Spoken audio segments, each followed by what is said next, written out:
नमस्कार, सुदर्शन न्यूज देख रहे हैं आप। मैं आपके साथ आशीष प्रमोद गोस्वामी। समय है देश की सबसे निर्भीक शो जवाब तो चाहिए का। आज बात पश्चिम बंगाल की, जहां एक बार फिर से सनातन आस्था कटघरे में खड़ी हुई, जहां हिंदू होना गुनाह लगा, जहां मुख्यमंत्री ममता बनर्जी खुद तुष्टीकरण की ढाल बनकर खड़ी नजर आई।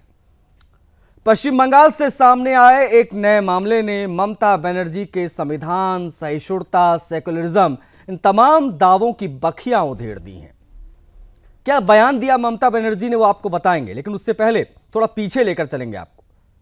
7 दिसंबर 2025 जब कलकत्ता में सनातन संस्कृति का विराट आयोजन हो रहा था, आप देख सकते हैं तस्वीरों में, लाखों कंठों से एक साथ गीता का पाठ गाया जा रहा था। ठीक इसी पावन आयोजन के दौरान वेज के नाम पर नॉनवेज बेचने का एक विवाद भी सामने आया। आरोप लगे कि वेज बताकर चिकन बेचने वाले आरोपी मुसलमान थे, जो कि होना भी था। हंगामा हुआ, बवाल बढ़ा, आरोपी भीड़ के हत्थे चढ़े, उनकी कुटाई हुई, जो होनी भी चाहिए थी।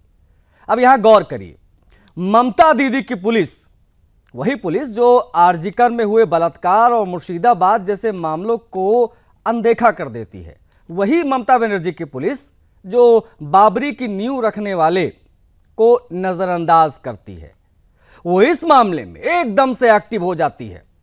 नॉनवेज को वेज बताकर धर्म भ्रष्ट करने वालों को छोड़ दिया जाता है। और गिरफ्तारी किसकी होती है? 3 हिंदू लड़कों की, जिनके नाम है सौमिक गोल्डर, तरुण भट्टाचार्य, स्वर्णेंदु चक्रवर्ती।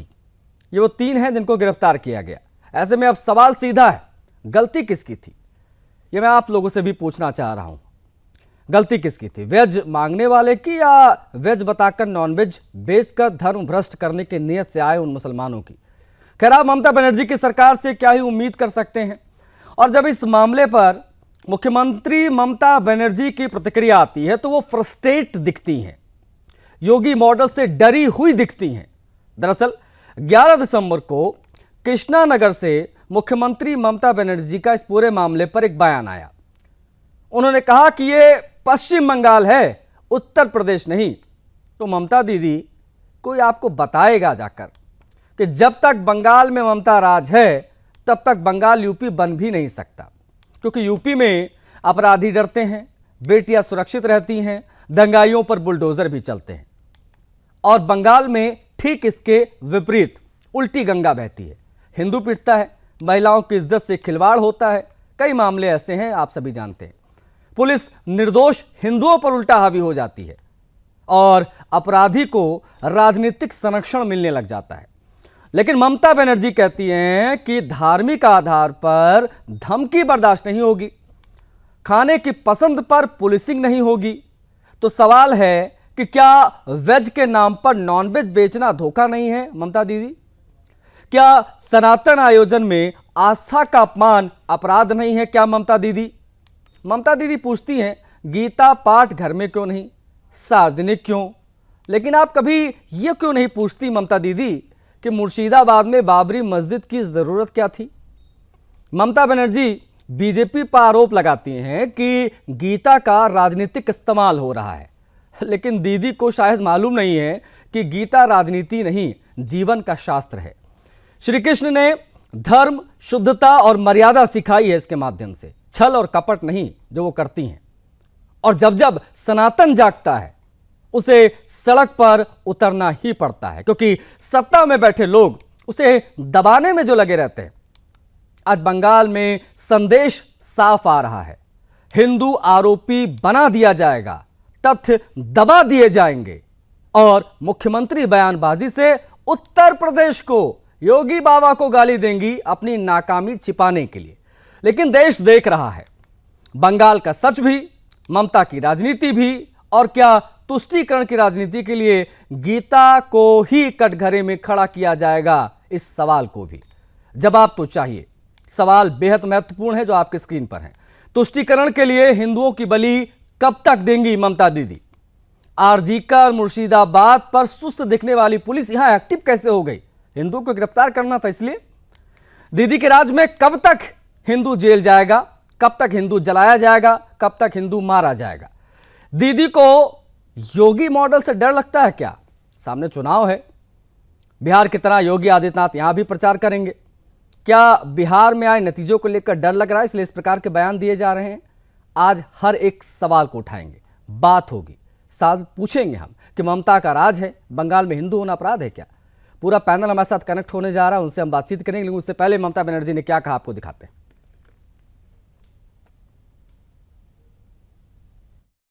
আজকে একটা গরিব হকার তার জিনিস বিক্রি করতে গেছে। সব মিটিংয়ে কেউ না কেউ বিক্রি করতে আসে, কেউ চা বিক্রি করে, কেউ সিঙ্গারা বিক্রি করে, কেউ ঝালমুড়ি বিক্রি করে, কেউ ভেলপুরিয়া বিক্রি করে, কেউ বিস্কুট বিক্রি করে। সেও তার মতো বিক্রি করতে গেছে। তার মাথায় তখন ওটা খেলেনি যে আমি এটা বিক্রি করব না ওটা বিক্রি করব। ধরে মেরেছ, কাল সব কটাকে অ্যারেস্ট করেছি, সব কটার গায়ে অ্যারেস্ট করেছি যারা গায়ে হাত দিয়েছে। এটা বাংলা, এটা ইউপি নয়। এখানে তোমাদের গদ্দারি চলবে না, আর এখানে তোমাদের হুকুমও চলবে না, আর এখানে তোমাদের আদেশও চলবে না। इस इंसिडेंट के द्वारा ममता बनर्जी जिस तरीके से आज कृष्णनगर से सीधा बताया, मैं अरेस्ट करा दिया, ये चीफ मिनिस्टर पुलिस मिनिस्टर का इस तरीके से बात गैर कानूनी है, ये नहीं बोल सकती है। और पुलिस का जो कार्रवाई हुआ है टोटल इलीगल हुआ है। विगत रविवार को हमारे पश्चिम बंगाल के ऐतिहासिक ब्रिगेड ग्राउंड में 5 लाख लोगों के एक कंठ से एक समय गीता पाठ किया गया था। उसके दौरान वहाँ पर एक मुस्लिम समुदाय का आदमी हमारे धर्म को आघात पहुँचाने के लिए चिकन पेटीज बेच रहा था, जिसके ऊपर हमारे हिंदू युवा साथी कुछ उसको समझाया, नहीं समझा तो हाथापाई हुआ है। लेकिन उस पर इस राज्य की मुख्यमंत्री कहते हैं कि ये गुंडा राज नहीं चलेगा यहाँ पर, ये पश्चिम बंगाल में, उत्तर प्रदेश नहीं है।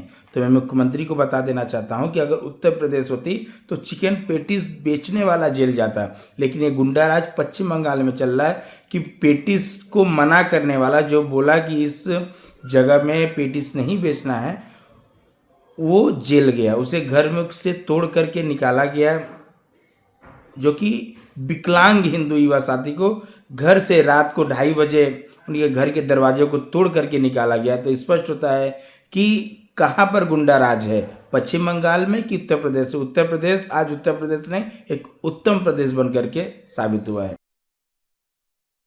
ममता दीदी कहती हैं कि धार्मिक आधार पर धमकी बर्दाश्त नहीं होगी। अब जरा जो दर्शक हमको देख रहे हैं मैं उनसे पूछता हूं कि यहाँ पर आरोपी था कौन और गिरफ्तारी किसकी हुई? ये तुष्टीकरण नहीं तो और क्या है? योगी मॉडल की बात करती है, लेकिन ये तुष्टीकरण मॉडल है ममता बनर्जी का, उसकी बात क्यों नहीं होनी चाहिए? पैनल में कौन कौन से लोग हैं बता देते हैं आपको, उसके बाद में हम बातचीत करेंगे। आपको बता दें कि हमारे साथ जितेंद्र तिवारी जी हैं। बहुत स्वागत है जितेंद्र तिवारी जी, आपका समय देने के लिए आभार। अनिल कुमार गर्ग जी हैं हमारे साथ, राजनीति विश्लेषक, आपका बहुत स्वागत है। और अनिला खान, नेता टीएमसी, उनका इंतजार है, कुछ ही पलों में वो जुड़ जाएंगे, उनसे हम बातचीत करेंगे। जितेंद्र जी, किस प्रकार से इसको देखा जाए? हालांकि बंगाल बीजेपी ने चीज़ें बहुत स्पष्ट कर दी, उन्होंने कह दिया है जो उनको कहना था कि ये गलत हुआ है, ये नहीं बर्दाश्त किया जाएगा। लेकिन ये जो कहा है ममता बनर्जी ने कि ये यूपी नहीं है, ये बंगाल है, ये क्या कहने की कोशिश ममता दीदी कर रही थी, जरा बताइए तो प्लीज तमाम दर्शकों को। ममता बनर्जी जी यूपी विधानसभा चुनाव के दौरान यूपी भी जा चुकी हैं, वहां भी अपनी बात कह चुकी हैं और यूपी के लोगों ने उनकी बात को नकारा। पश्चिम बंगाल के लोग भी उनकी बातों को नकार रहे हैं, यही उनके लिए आतंक का कारण हो गया है। जिस व्यक्ति की बात की जा रही है उस व्यक्ति को के साथ जो व्यवहार हुआ, उसकी जाति या धर्म को पूछकर उसके ऊपर आक्रोश नहीं निकाला गया, उसने गलत किया था। एक आदमी जो गीता पाठ के लिए वहां गया हुआ है, सात्विक विचारधारा का व्यक्ति है, वो निरामिष भोजी है, वो मांस मछली नहीं खाता है, वो पूछता है कि भाई ये जो पेटिस है ये क्या निरामिष है? उसे ये कहा गया कि हाँ ये निरामी सी है, और उसके बाद वो चिकन पेटिस निकल गया, तो व्यक्ति का गुस्सा तो स्वाभाविक है ना। अच्छा, कल हम कोल्ड ड्रिंक्स खरीदें और कोल्ड ड्रिंक्स में यदि दारू मिलाकर कोई दे दे, तो क्या उस कोल्ड ड्रिंक्स वाले पर कार्रवाई नहीं होगी क्या? और जैसा कि बिल्कुल सही कहा गया कि जिसे अरेस्ट होना चाहिए था, जिस व्यक्ति ने गलत किया उसे अरेस्ट होना चाहिए था, लेकिन उसे अरेस्ट नहीं करके जिस व्यक्ति ने प्रतिवाद किया, जिसने अपना आक्रोश दिखाया, उसे ही अरेस्ट करके बंगाल के एक समुदाय के लोगों को खुश करने का प्रयास कर रही हैं। अच्छा, ऊपर से जितेंद्र जी खुद को मंच पर खड़ी होकर धर्मनिरपेक्ष भी कह रही हैं। ये किस प्रकार की धर्मनिरपेक्षता है भाई? ये समझ से परे लगता है मुझे। देखिए, इससे कोई लाभ होने वाला नहीं है। मैं उसके बाद से, इस घटना के बाद से करीब सैकड़ों मुस्लिम संप्रदाय के लोगों से मैंने बात की है, वो भी इसको अच्छी नजर से नहीं देख रहे हैं। वो भी नहीं कहते हैं कि वो भी ये पसंद नहीं करते हैं कि यदि कोई किसी के आस्था को ठेस पहुंचाने का प्रयास किया जाए। वो भी कहते हैं कि ये गलत हुआ है। गीता पाठ जहां हो रहा है, जहां लोग निरामिष भोजी है, वहां जाकर चिकन देने की जरूरत ही क्या थी? ये जबरदस्ती हिंदू मुसलमान के आधार पर समाज को बांटने का प्रयास तृणमूल कांग्रेस के द्वारा किया जा रहा है, जिसका मुस्लिम और देखिए, इस घटना के बाद ही बांकुड़ा में 200 मुस्लिम परिवारों ने तृणमूल कांग्रेस को छोड़कर भाजपा का दामन थाम लिया, क्योंकि वो भी ये राजनीति समझ चुके हैं। उन्हें भी अब रोजगार चाहिए, उन्हें भी अपना अधिकार चाहिए। केवल धर्म के नाम पर विभाजन करके बंगाल में जो तुष्टीकरण की राजनीति चल रही है, हिंदू समाज तो समझ ही चुका है बहुत पहले से, और मुस्लिम समाज भी ये समझ रहा है। एक बात तो समझ में आ रही है तिवारी जी कि बंगाल में हिंदू होना अपने आप में एक अपराध सा बन गया है। अगर आप हिंदू हैं तो आपके ऊपर कभी भी एक्शन हो सकता है, इसके लिए तैयार रहिए। अगर सामने मुसलमान खड़ा है, भले वो आरोपी क्यों ना हो, भले वो हत्या आरोपी क्यों ना हो, प्लीज़ आप बने रहिएगा, क्योंकि वाकई में सवाल बेहद महत्वपूर्ण है। हिंदुओं के मामले में एकदम से नियम कैसे बदल जाते हैं, ये समझिए ज़रा। आरजीकर में जो हुआ, उसके बाद में पुलिस का ढुलमुल रवैया आपने देखा। मुर्शिदाबाद में किस प्रकार से जला दिया गया हिंदुओं को, उसमें आपने एक्शन प्रशासन का देखा। बाबरी की नींव रख दी टीएमसी के एक नेता ने, जिसको दिखाने के लिए सस्पेंशन और तमाम बातें हुई, लेकिन एक बयान नहीं आया ममता बनर्जी का, और ना ही प्रशासन वहां एक्टिव दिखाई दिया। ये सब जो हो रहा है बंगाल में, इसको देशवासी भी देख रहे हैं और बंगाल की जनता भी देख रही है। मैं इस पर प्रतिक्रिया अनिल कुमार गर्ग जी की भी लूंगा कि ये ममता बनर्जी का जो सेकुलरिज्म है, क्यों ना कहा जाए वो बड़ा चयनात्मक सेकुलरिज्म है, ये मैं समझूंगा उनसे। ममता का राज है बंगाल में हिंदू होना अपराध है, क्योंकि ममता बनर्जी के पुलिस ने जो सेलेक्टिव कार्रवाई की है उसकी आज हम बात कर रहे हैं। ऊपर से ममता बनर्जी का बयान भी आ जाता है। अब बयान को कुछ लोग इस प्रकार से देख रहे हैं कि वो बहुत डरी हुई हैं योगी मॉडल से, योगी आदित्यनाथ से, क्योंकि उन्होंने उनका नाम इस्तेमाल किया अपने संबोधन में, सरकार का नाम इस्तेमाल किया, प्रदेश का नाम लिया। कई लोग उसको चेतावनी के तौर पर भी बता रहे हैं, लेकिन इस पर हम बात कर रहे हैं। अनिल कुमार गर्ग जी हैं, राजनीतिक विश्लेषक, उनसे अभी बातचीत नहीं हुई है। जितेंद्र तिवारी जी से हमने प्रतिक्रिया ले ली है, जो कि बीजेपी के प्रवक्ता हैं। गर्ग जी, जो मैंने सवाल आपसे पूछा, ममता बनर्जी का सेकुलरिज्म, जो कहती है कि मैं सेकुलर हूं, मैं धर्मनिरपेक्ष हूं, ये आपको चयनात्मक नजर आता है क्या बंगाल के परिप्रेक्ष्य में, जब हम देखें और जो ये घटना घटी है जिसमें ये कार्रवाई हुई है, उस लिहाज से अगर देखें और समझे सर? तो आशीष जी देखिए, मैं ममता बनर्जी की एक बात से बहुत ज्यादा इत्तेफाक रखता हूँ, उसकी बात को मानता हूँ कि वो बहुत 100% सच है कि वे वेस्ट बंगाल है, उत्तर प्रदेश नहीं है। यानी ये वेस्ट बंगाल है, यहाँ पे हिंदुओं को उनकी आस्था के साथ पूजा करने का कोई अधिकार नहीं है। ये उत्तर प्रदेश नहीं है कि हिंदू भी अपने आस्था के साथ वैसा भी व्यवहार कर ले जैसे बाकी अन्य धर्मों के लोग कर सकते हैं। ये वेस्ट बंगाल है, तो ये बात उनकी बिल्कुल सच है। मैं आपको दो दृश्य दिखाना चाहता हूँ। एक है 6 दिसंबर का एक दृश्य, जहाँ पे बाबरी मस्जिद को मनाने के लिए, दोबारा पूर्ण निर्माण करने के लिए लोग इकट्ठे हुए, और उसके बाद 12 दिसंबर को, शुक्रवार को, पहला जो ये शुक्रवार आया, तो नमाज पढ़ने के लिए वहां पे लाखों लाख लोग जुट गए और करोड़ों रुपए चंदा भी दिया। वो भी ऐसी जगह पे जहाँ पे कोई मस्जिद वहां पे अभी तक फिलहाल है नहीं। वहां पे एक ईंट रखी गई है बाबरी मस्जिद के नाम पर, वो बनेगी नहीं बनेगी वो भविष्य के गर्भ में है। वहां लाखों लोग इकट्ठे हुए और ममता बनर्जी की सरकार ने पूरी उनकी व्यवस्था का ध्यान रखा। वहां कितने लोग आए, कितने लोग गए, किसी को कोई दिक्कत, कोई परेशानी नहीं, और ममता सरकार को भी कोई दिक्कत नहीं। अब इसके विपरीत 7 दिसंबर को गीता प्रवचन हुआ, गीता पाठ का। लोगों ने सामूहिक संख्या में आके गीता का पाठ किया। वो कहती है खुले में पाठ करने की क्या जरूरत है, गीता का पाठ करना अपने घर में करो। उन्होंने नमाजियों को नहीं कहा कि इस मैदान में आकर आपको नमाज पढ़ने की जरूरत क्या है, यहाँ तो कोई आपका दरगाह भी नहीं है, यहाँ पे कोई आपकी ईदगाह भी नहीं है, यहाँ कोई मस्जिद भी नहीं है, आप क्यों आए यहाँ पे। वो सवाल उनके लिए नहीं था, क्योंकि ये वेस्ट बंगाल है, उत्तर प्रदेश नहीं है। तो ये सवाल सिर्फ हिंदुओं के लिए है कि आप सार्वजनिक रूप से सबके सामने गीता का पाठ क्यों कर रहे। तो ये बात तो उन्होंने स्पष्ट कर दी है। उनका सेकुलरिज्म कोई छुपा हुआ नहीं है। उनको किसी ने अगर संबोधन में जय श्री राम बोला तो उसकी गिरफ्तारी करा दी, ये उनका सेकुलरिज्म है। तो इसको तो हिंदुओं को समझने की जरूरत है, और खासकर वेस्ट बंगाल के हिंदुओं की समझने की जरूरत है कि ममता बनर्जी का सेकुलरिज्म है क्या आखिर। आपने आरजीकर मेडिकल कॉलेज की बात की, उस डॉक्टर के साथ और उस डॉक्टर के चाहने वालों के साथ क्या क्या हुआ, और डॉक्टर के खिलाफ जिन लोगों ने बलात्कार करके हत्या की उनको कैसे बचाया गया, हम सबके सामने है। तो छुपा हुआ है क्या। उससे पहले संदेश खाली में उनके नेता सांझा शेख ने क्या क्या किया, अपने ही पार्टी के हिंदू कार्यकर्ताओं के साथ बलात्कार किया, और उसकी गिरफ्तारी करने गई तो उसको बचाव करने के लिए ये चीज बहुत महत्वपूर्ण आपने कही सर, और ये पॉइंट बहुत अच्छा आपने रेज किया कि ममता बनर्जी कहती है कि भाई गीता पाठ का आयोजन घर में क्यों नहीं हुआ। क्या इतनी हिम्मत बतौर एक मुख्यमंत्री ममता बनर्जी दिखा पाएंगी ये कहते हुए कि नमाज, अजान, जुलूस, ये सब कुछ अपने घर में क्यों नहीं करता मुसलमान। क्या ये कह पाएंगी? ये अपने आप में एक बड़ा सवाल है। मुझे लगता है इसका जवाब नहीं होगा टीएमसी के किसी नेता, प्रवक्ता या मुख्यमंत्री के पास। शायद इसीलिए इस डिबेट से भाग गए, टीएमसी के लोग आए नहीं। आशीष जी, वो ये बात कहेंगी ही क्यों। आप समझिए, मैं आपको एक चीज और याद दिलाता हूँ।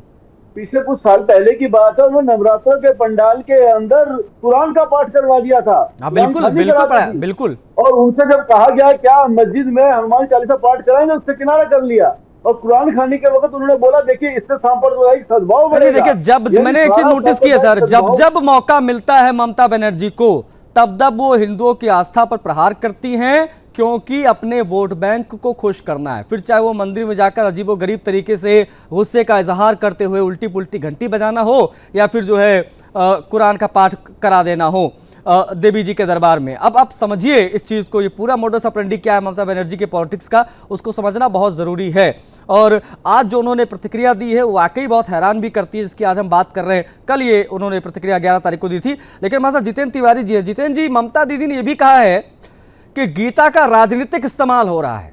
कहां से राजनीतिक इस्तेमाल हो रहा है ये मैं समझना चाहूंगा। इस पर बीजेपी का क्या टेक है? दीदी को तो ये चाहिए कि जब हमारे देश के प्रधानमंत्री नरेंद्र मोदी जी ने रसिया के प्रधानमंत्री को उनकी भाषा में गीता भेंट दिया, और जिसको लेकर रसिया के प्रधानमंत्री इतने खुश हुए, तो उनके हाथ से जाकर वो गीता छीन लेना चाहिए था। सारे विश्व में आज गीता अपनी भाषा में अनुवादित गीता लोग चाह रहे हैं। गीता आज सारे विश्व को रास्ता दिखा रहा है, चलने का रास्ता दिखा रहा है। कहीं उन्हें यह डर हो गया है कि गीता पाठ के माध्यम से लोग अपने कर्तव्यों पर चलना सीख लेंगे, अन्याय के खिलाफ आवाज उठाना सीख लेंगे, अन्याय के खिलाफ युद्ध की घोषणा कर देंगे। और ये अन्याय, सारा का सारा अन्याय बंगाल में तृणमूल कांग्रेस कर रही है। तो लोग गीता के रास्ते पर चलकर इस अन्याय के शासक को समाप्त ना कर दें, इसलिए इस गीता को ही रोक दो। अरे महात्मा गांधी, जिनको वो कहती है कि हम गांधी को मानते हैं, महात्मा गांधी भी गीता पाठ किया करते थे। ये अजीब स्थिति हो गई। और सबसे बड़ी बात है कि ये कोई कहता नहीं है, किसी मुस्लिम ने उनसे नहीं कहा कि आप गीता पर रोक कीजिए, गीता के खिलाफ बयान दीजिए। वो अपने आप ये बयान देकर ये दिखाती हैं कि मैं हिंदुओं के खिलाफ ऐसे शब्दों का प्रयोग करके मैं मुसलमानों के ज्यादा करीब हूं, ये दिखाने का प्रयास करती हैं, जिससे यहाँ की बंगाल की जनता नकार रही है। आने वाले दिनों के चुनाव में ये पता चल जाएगा उन्हें कि बंगाल की जनता ये नहीं चाहती है। अरे भाई, मुसलमानों को आप देना चाहते हैं, मत उनको नौकरी क्यों नहीं देते हैं? उनके जो शिक्षक बेरोजगार बैठे हुए हैं, बहाली नहीं हो रही, उसका व्यवस्था क्यों नहीं करते हैं? अभी भी चले जाइए, 14 साल 13 साल 12 साल के बच्चे स्कूल नहीं जा पा रहे हैं, गैरेज में काम कर रहे हैं, उनके लिए आप कुछ क्यों काम नहीं कर रही है? उनके हेल्थ के लिए कोई व्यवस्था क्यों नहीं कर रही है?